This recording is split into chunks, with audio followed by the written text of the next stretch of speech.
आज हम अपनी कक्षा में तीसरा अध्याय समानता का पहला भाग पढ़ने वाले हैं। समानता, जिसको इक्वलिटी कहते हैं, अंग्रेजी का शब्द इक्वलिटी है। समानता की जो अवधारणा है उसकी जो उत्पत्ति विशेषाधिकार प्रथा के विरुद्ध प्रतिक्रिया के रूप में हुई थी और प्रकृति ने सभी मनुष्य को जन्म से ही समान उत्पन्न किया है। असमानता का निर्माण मानव निर्मित परिस्थितियों के कारण हुआ है। ये जो समानता है, प्रकृति ने सभी मनुष्यों को एक जैसे दिए हैं, लेकिन यदि कोई असमानता हमें दिखाई देती है तो ये मानव निर्मित परिस्थितियों के कारण है। मनुष्य के द्वारा स्वयं ने ऐसी परिस्थितियों का निर्माण किया जिनके कारण से असमानता दिखाई देती है। अपने मानवाधिकारों के घोषणा पत्रों में भी कहा गया है कि मनुष्य स्वतंत्र और समान पैदा हुए हैं और अपने अधिकारों के विषय में भी वो स्वतंत्र और समान रहते हैं। ऐसा मतलब समानता के बारे में धारणा है। अब ये जो है समानता क्यों है, तो समानता एक शक्तिशाली नैतिक और राजनीतिक आदर्श के रूप में कई शताब्दियों से मानव समाज को प्रेरित और निर्देशित करता रहा है। समानता की बात सभी आस्थाओं और धर्मों में समाविष्ट है। हर धर्म ईश्वर की रचना के रूप में प्रत्येक मनुष्य के समान महत्व की घोषणा है। यानी मैंने जैसे बताया है कि भगवान ने या प्रकृति ने सभी मनुष्य को एक समान समझा है। इसी तरह ये भी एक समानता है, वो एक शक्तिशाली और नैतिक और राजनीतिक आदर्श के रूप में कई वर्षों से मानव समाज को प्रेरित करने का कार्य करती है। यानी मानव समाज को एक समानता एक ऐसा गुण है जिसके कारण से वो लोगों को हमेशा प्रेरित करने का कार्य करती हैं और सभी धर्मों में और आस्था रखने वाले लोगों के में समानता की जो बात है वो समाहित होती है, सभी धर्मों में है। और हर धर्म जो ईश्वर की रचना के रूप में जो मनुष्य का जो महत्व है वो हर धर्म में समान है और समानता का भाव दिखाई देता है। ये जो समानता की अवधारणा एक राजनीतिक आदर्श के रूप में उन विशिष्टताओं पर जोर देती है जिसमें तमाम मनुष्य रंग, लिंग, वंश या राष्ट्रीयता के फर्क के बाद भी साझेदार होते हैं। समानता का दावा है कि समान मानवता के कारण सभी मनुष्य समान महत्व और सम्मान पाने योग्य हैं।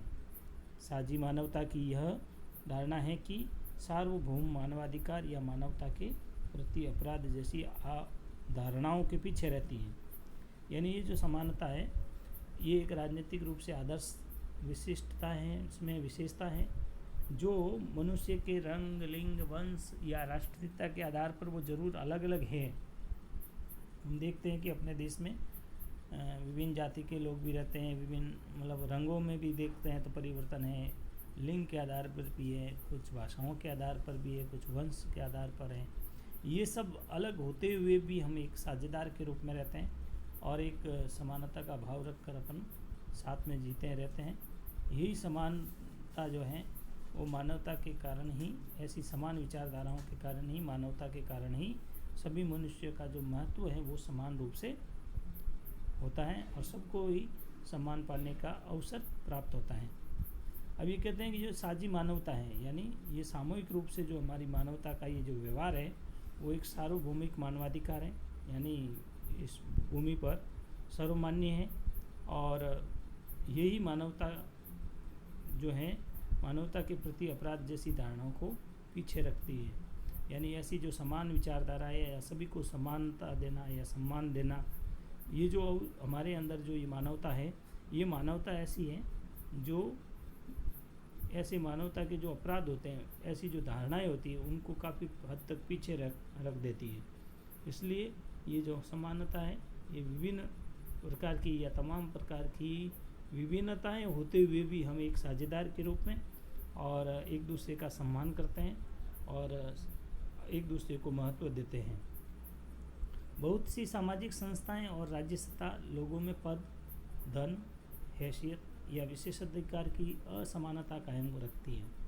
आधुनिक काल में सभी मनुष्य की समानता का राजसत्ता और ऐसी सामाजिक संस्थाओं के खिलाफ संघर्षों में एकजुटता लाने वाले नारे के रूप में इस्तेमाल किया गया है। 18वीं शताब्दी के उत्तरार्ध में हुई फ्रांसीसी क्रांति में भूसामंती, अभिजन वर्ग और राजशाही के खिलाफ विद्रोह के दौरान स्वतंत्रता, समानता, भाईचारा, ऐसा फ्रांसीसी क्रांतिकारियों का नारा था।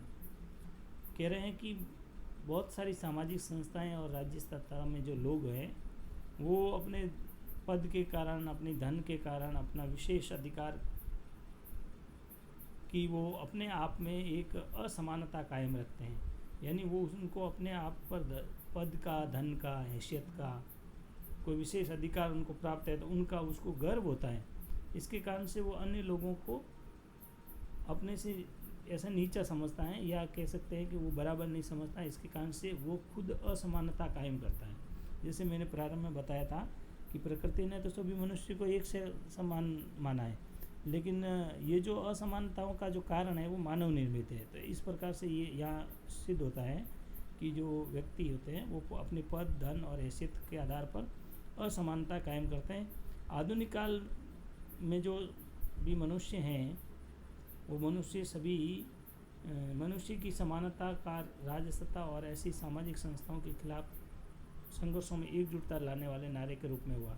कह रहे हैं कि ये जो समानता शब्द हैं ये ऐसी कोई भी संस्थाएं हैं या राजसत्ता हैं जो लोगों को बराबर अधिकार नहीं देती हैं, या ऐसे लोग जो अपने आप में बहुत बड़ा समझकर ऐसी असमानता जो कायम करते हैं, तब ऐसा लगता है कि वहाँ पर संघर्ष की स्थिति उत्पन्न होती है।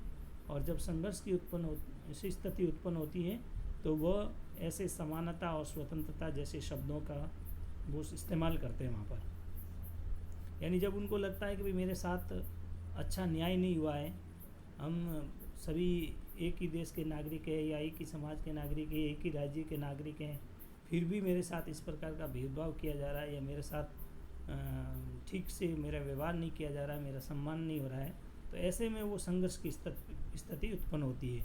वही एक असमानता है। और जब ये ऐसे संघर्ष उत्पन्न होते हैं तो वो संघर्ष में ऐसे नारे आते हैं, स्वतंत्रता, समानता, भाईचारा जैसी बातें आती हैं।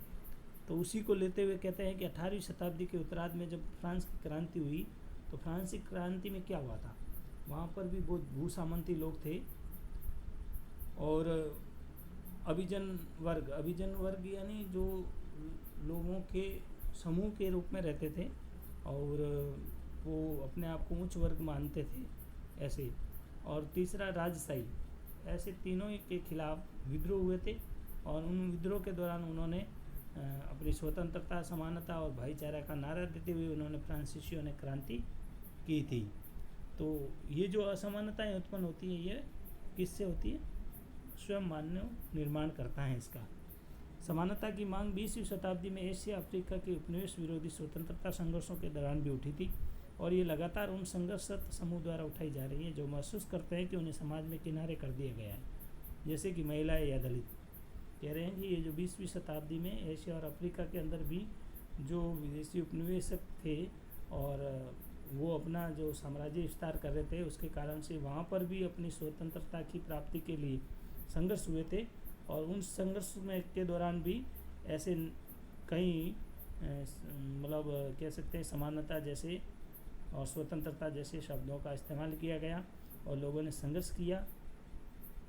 क्यों किया? तो उन्हें इसलिए किया था कि उन समाज के लोगों को उन्होंने किनारे कर दिया था, इसलिए ऐसा किया। अब कह रहे हैं कि ऐसे कई आंदोलन या संघर्ष हुए हैं जिसमें महिलाएं या दलित जैसे लोग हैं जिनको किनारे कर दिया गया था। इसके कारण से वहाँ पर ऐसे स्वतंत्रता संघर्ष के हुए हैं, स्वतंत्रता संबंधी संघर्ष। आज समानता व्यापक रूप से स्वीकृत आदर्श है जिसे अनेक देशों की संविधान और कानूनों में सम्मिलित किया गया है। फिर भी समाज में हमारे चारों ओर समानता की बजाय असमानता अधिक नजर आती है। क्या कहा है कि ये जो समानता शब्द है एक सार्वभौमिक शब्द है, यानी सभी इस भूमि पर रहने वाले सभी लोगों ने इसको स्वीकारा है और एक तरह से आदर्श शब्द है। लेकिन आदर्श शब्द हैं और अपने देश के संविधान में या अन्य देशों के संविधान के अंदर भी इसका, कानून के अंदर भी इनका उल्लेख कर रखा है कि प्रत्येक व्यक्ति को समान अवसर उपलब्ध होने चाहिए, अपनी जो भी योग्यता है उसके आधार पर उसको अवसर उपलब्ध हो और पद प्रतिष्ठा वो पाने का हकदार रह सकता है। ऐसी सारी अपने कानूनों के अंदर और संविधान के अंदर लिखे होने के बाद भी हम देखते हैं कि कई समाजों में जहाँ पर समानता होनी चाहिए, जहाँ पर भाईचारा होना चाहिए, स्वतंत्रता होनी चाहिए, वहाँ पर समानता की बजाय असमानता अधिक नज़र आती है। कहीं वो असमानता एक तरह से अपने आर्थिक रूप की भी हो सकती है, सामाजिक रूप की भी हो सकती है, किसी भी प्रकार की असमानता हो सकती है। अपने देश में हम आलीशान आवासों के साथ साथ झोपड़पट्टियाँ, विश्व स्तरीय सुविधाओं से लैस स्कूल, वातानुकूलित कक्षाओं के साथ साथ पेयजल या शौचालय की सुविधा से भी विभिन्न स्कूल, भोजन की बर्बादी के साथ साथ भूखमरी देख सकते हैं। कानून जो वादा करता है और जो हमारे चारों ओर मौजूद हैं, उनके बीच अंतर बिल्कुल स्पष्ट है। विश्व और हमारे देश के स्तर पर असमानता को दर्शाने वाले कुछ आंकड़े भी यहाँ इस भाग में हैं। कह रहे हैं कि हम यदि असमानताओं को देखते हैं तो हम अपने देश के अंदर यदि एक नज़र दौड़ाते हैं तो हम देखते हैं कहीं पर तो बहुत बड़ी बड़ी आलीशान बिल्डिंगें दिखाई देगी, महल दिखाई देंगे, बड़े बड़े भवन दिखाई देंगे, लेकिन एक तरफ ये भी देखने को मिलता है कि वहाँ पर कुछ झुग्गी झोपड़ियाँ भी होती हैं, झोपड़पट्टियाँ भी होती हैं। कहीं पर हम देखते हैं ऐसे स्कूल होते हैं जो विश्व स्तरीय सुविधाओं से युक्त होते हैं, लेकिन कई जगह ऐसे भी होते हैं जहाँ पर शौचालय, मूलभूत जो सुविधाएं होती है, पेयजल, शौचालय, उन सुविधाओं से भी विहीन स्कूल होते हैं। कहीं पर हम देखते हैं तो भोजन की बर्बादी होती है। हम देखते हैं किसी की शादी है और वहाँ पर विभिन्न प्रकार के व्यंजन बनाए जाते हैं और लोग अपनी इच्छा अनुसार लेते हैं और बहुत अधिक मात्रा में वहाँ पर जुटन भी जाता है। तो कह सकते हैं एक तरफ तो भोजन की बर्बादी हो रही है, दूसरी तरफ हम ऐसे ही फुटपाथों पर बैठे हुए लोगों को देखा होगा जो एक समय का भोजन भी नहीं कर पाते और वो अपनी भूखमरी के कारण से कतराते रहते हैं, दिन भर मांगते रहते हैं, भीख मांगते रहते हैं। ऐसा हम सब देखते हैं। तो ये जो असमानताएं जब हमारे नज़र में आती है तो हम सोचते हैं कि कानून में जो वादा किया हुआ है कि सबको समान अवसर है, समानता का अधिकार है, तो हमारे चारों ओर ये जो मौजूदा स्थिति हम देखते हैं तो हमें बिल्कुल अंतर स्पष्ट दिखाई देता है कि कितनी समानता आज समाज में व्यापक रूप से स्पष्ट है या नहीं। तो ऐसे ही कुछ आंकड़े हैं जो असमानता को दर्शाने वाले हैं, जो इस वीडियो में अपने सामने हैं। कुछ पहलू है। देखिए, दुनिया के 50 सबसे अमीर आदमियों की यदि हम आमदनी देखें, क्या कहा, दुनिया भर के जो 50 श्रेष्ठ लोग हैं जिनकी अच्छी आमदनी है, उन आमदनी का हम हिस्सा देखें तो वो 40 करोड़ है। कितना है? 40 करोड़। मतलब आमदनी जो है वो 40 करोड़ जो गरीब लोग हैं, कितने? 40 करोड़ गरीब लोगों की जो सामूहिक आमदनी से अधिक है।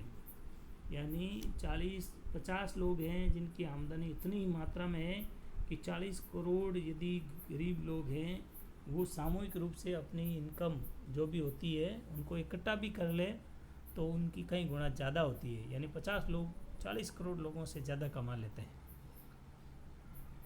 दूसरा है, दुनिया की 40% गरीब जो जनसंख्या है, वो जनसंख्या का दुनिया की कुल आमदनी में हिस्सा केवल 5% है। यानी ये जो 40% जो गरीब जनसंख्या है और वो जो अपनी आमदनी कमाते हैं वो केवल दुनिया का 5% कमाते हैं। कितना?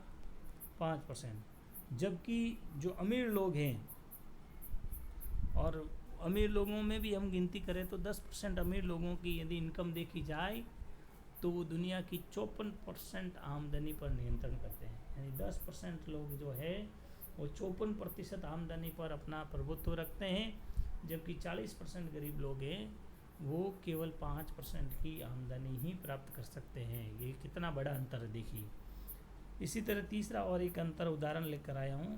पहली दुनिया, खासकर उत्तरी अमेरिका और पश्चिमी यूरोप के जो अगड़े औद्योगिक देशों में दुनिया की जो आबादी है वो 25% हिस्सा रहता है। दुनिया की आबादी का 25% हिस्सा रहता है। कहाँ पर? खासकर उत्तरी अमेरिका और पश्चिमी यूरोप के अंदर जो अगड़े उद्योग हैं, यानी बहुत अच्छे उद्योग नगरियां हैं, वहाँ पर दुनिया का 25% हिस्सा रहता है, लेकिन दुनिया के 86% उद्योग इन्हीं देशों में हैं। यानी 25% लोग रहते हैं, लेकिन वहाँ पर उद्योग कितने परसेंट हैं? दुनिया के सारे उद्योगों को मिलाकर 86% उद्योग वहाँ पर है, उत्तरी अमेरिका और पश्चिमी यूरोप में। और दुनिया का 80% ऊर्जा भी वही इस्तेमाल करते हैं। कौन? उत्तरी अमेरिका और पश्चिमी यूरोप। यानी इतना बड़ा हिस्सा का उपयोग करते हैं, इतनी बड़ी मात्रा में उनके पास उद्योग धंधे हैं, और दुनिया का केवल 25% लोग ही वहाँ रहते हैं। इस तरह से विभिन्न प्रकार की विभिन्नताएं हैं। चौथा एक और आंकड़ा है, इन अगड़े औद्योगिक देशों के निवासी भारत या चीन जैसे विकासशील देशों के निवासी की तुलना में कम से कम 3 गुना अधिक पानी प्राप्त करते हैं। ठीक है ना? 10 गुना ऊर्जा और 13 गुना लोहा और इस्पात तथा 14 गुना कागज का उपयोग करते हैं। यानी जो ये अगड़े जो मैंने बताया पश्चिमी यूरोप और उत्तरी अमेरिका, वहाँ पर जो लोग हैं 25% लोग हैं, वो भारत और चीन जैसे जो विकासशील देश हैं उनकी तुलना में 3 गुना अधिक पानी प्राप्त उपभोग करते हैं, 10 गुना ज़्यादा ऊर्जा उपभोग करते हैं, 13 गुना लोहा करते हैं और 14 गुना अधिक कागज़ का उपयोग करते हैं। इतना उपयोग वो लोग करते हैं। ऐसी गर्भ अवस्था के जुड़े कारणों से मरने का खतरा नाइजीरिया के लिए 18 में से 1 मामले हैं। 18 में से 1 मामला है नाइजीरिया में गर्भावस्था में मरने वालों की, जबकि कनाडा के लिए यही खतरा 8,700 में से 1 है। यानी देखिए वहाँ पर नाइजीरिया में तो 18 में से 1 की मौत हो जाती है, और कनाडा के अंदर 8,700 में से 1 मामला ऐसा आता है। तो कितना इसमें बीच में अंतर है। ये जो असमानताएं हैं, ये असमानताएं प्रकृति ने नहीं दी या भगवान ने नहीं दी है। ये जो असमानताएं हैं यहाँ पर मानव द्वारा निर्मित और परिस्थितियों के कारण से ऐसे उत्पन्न हुई है। इसलिए अपन कहते हैं कि कानून के अंदर और संविधान के अंदर ऐसी समानता के विभिन्न आयाम देने के बाद भी हमारे यहाँ पर कुछ विषमताएं या असमानताएं नज़र आती हैं। ऐसे ही ज़मीन के अंदर से निकलने वाले ईंधन के जलने से दुनिया भर में जो कार्बन डाइऑक्साइड निकलती है, उसमें से पहली दुनिया के जो लोग हैं, जो औद्योगिक देशों का हिस्सा है, वो 2/3 है। यानी जो अभी बात की थी 25% लोग हैं उत्तरी यूरोप, उत्तरी अमेरिका और पश्चिमी यूरोप में, वहाँ के लोगों द्वारा जो ईंधन जलने की जो है और वहाँ से जो कार्बन डाई गैस निकलती है, वो कहते हैं कि 2/3 वहाँ से उत्पन्न होती है, जो सभी के लिए हानिकारक होती है। अब देखिए कुछ आंकड़े अपने यहाँ पर है भारत के, वो आपके सामने इस स्क्रीन पर दिखाई दे रहे हैं। आर्थिक असमानता को दर्शाने वाले ये आंकड़े हैं, कुछ व्यवस्थाओं के नाम हैं, और हमने यहाँ पर एक ग्रामीण और शहरी का एक तरह का सर्वे है। तो जैसे कहते हैं कि ग्रामीण क्षेत्रों में जो बिजली कनेक्शन है वो 100 में से 55 लोगों को प्राप्त हैं। 100 में से 55 लोगों को बिजली प्राप्त है, जबकि शहर के अंदर ये आंकड़ा 100 में से 93 लोगों को बिजली मिली हुई है। अब हम देखेंगे कि शहर में जाते हैं तो सबके पास बिजली होती है, लेकिन शहर के अंदर रहने वाले जो एक विशेष एरिया है, शहरी क्षेत्र है, उस शहरी क्षेत्र में कुछ झुग्गी झोपड़ियाँ भी होती है, वहाँ पर भी कुछ लोग होते हैं जिनको इस प्रकार की सुविधाएं उपलब्ध नहीं होती है। उन सब का आंकड़ा इसमें है। ऐसे ही पानी कनेक्शन में देखते हैं तो ग्रामीण क्षेत्रों में 35%, 100 में से 35 लोगों को पानी की उपलब्धता है, वही शहरी क्षेत्र में 71% लोगों को ये सुविधा है। ऐसे ही टेलीविज़न का देखते हैं तो ग्रामीण में 33 और शहर में 77% है। दोपहिया वाहन देखते हैं तो गाँव के अंदर 14% है, वही शहरी में 35% है। चौपाया वाहन में ग्रामीण क्षेत्र में 2 है और शहरी क्षेत्र में 10 है। इस तरह से ये जो आंकड़े हैं ये कोई याद करने के नहीं है, लेकिन एक तरह से आर्थिक असमानता को दर्शाने वाले। इससे स्पष्ट होता है कि ग्रामीण क्षेत्र में रहने वाले लोगों की जो इनकम है वो इनकम कम है, इस कारण से इन सुविधाओं का वो लाभ ले नहीं पाते हैं। और शहरी क्षेत्र में जो लोग हैं उनकी इनकम, विभिन्न प्रकार की इनकम होने के कारण से वो ऐसी सुविधाओं का लाभ प्राप्त करते हैं। ये हमारा जो सामना एक विरोधाभास से होता है। ये हम जब कहते हैं कि भाई हम बात तो करते हैं समानता की, लेकिन हर समय हमें ऐसे असमानता ही नज़र आती है, यानी विरोधाभास स्थिति दिखाई देती है। लगभग हर कोई समानता के आदर्श को स्वीकार करता है, सब मानते हैं आदर्श है, समानता होनी चाहिए, लेकिन हम जब हर तरफ देखते हैं तो हमें असमानता के दर्शन होते हैं। किसके दर्शन होते हैं? असमानता। और हम एक ऐसी जटिल दुनिया में रहते हैं जिसमें धन संपदा, अवसर, कार्य स्थिति, शक्ति, इन सब में भारी असमानता है। इसलिए हमारे में कई बार प्रश्न होता है, क्या हमें इस तरह की असमानता से चिंतित होना चाहिए? क्या ये सामाजिक जीवन में स्थायी और अपरिहार्य लक्षण है, यानी ये एकदम फिक्स है, ये कभी मिटेगा नहीं? जो मनुष्य और की प्रतिभा और योग्यता के साथ साथ सामाजिक विकास और संपन्नता में उनके योगदान के अंतर को भी प्रतिबिंबित करते हैं। यानी ये ऐसी असमानताएं जो मनुष्य की जो प्रतिभा और योग्यता और उनके जो विकास या संपन्नता है उन सब में अंतर स्थापित करती हैं। अगला ऐसा भी प्रश्न उठता है कि क्या ये असमानताएं हमारी सामाजिक स्थिति और नियमों के कारण पैदा हुई है? ऐसे विभिन्न प्रकार के प्रश्न हमारे सामने खड़े होते हैं जब हम चारों ओर समानता के दर्शन करने जाते हैं, लेकिन वहाँ पर क्या दिखाई देती है? चारों ओर असमानता दिखाई देती है। तब हमें ऐसा एहसास होता है, ऐसे प्रश्न हमारे मन में आते हैं। ये ऐसे प्रश्न हैं जो दुनिया भर के लोगों को वर्षों तक परेशान किया है, वर्षों तक परेशान किया है और एक सोचने के लिए मजबूर किया है, एक चर्चा करने के लिए मजबूर किया है। ऐसी स्थिति ये है। आगे हम आज इस अध्याय को हमने पढ़ा है, इस भाग को पढ़ा है, तो इस भाग में से हमें जो समझ में आया है, समानता क्या है, किसे कहते हैं, और समानता किन किन क्षेत्रों में हम समानता देखने का प्रयास करते हैं और वहाँ क्या दिखाई देता है, इस तरह के नोट्स इत्यादि बना के हम इसको एक बार अच्छे से पढ़ें और अपनी कॉपी में जितना हो सके आप उसमें से कुछ नोट्स बनाने का प्रयास करें। नमस्कार।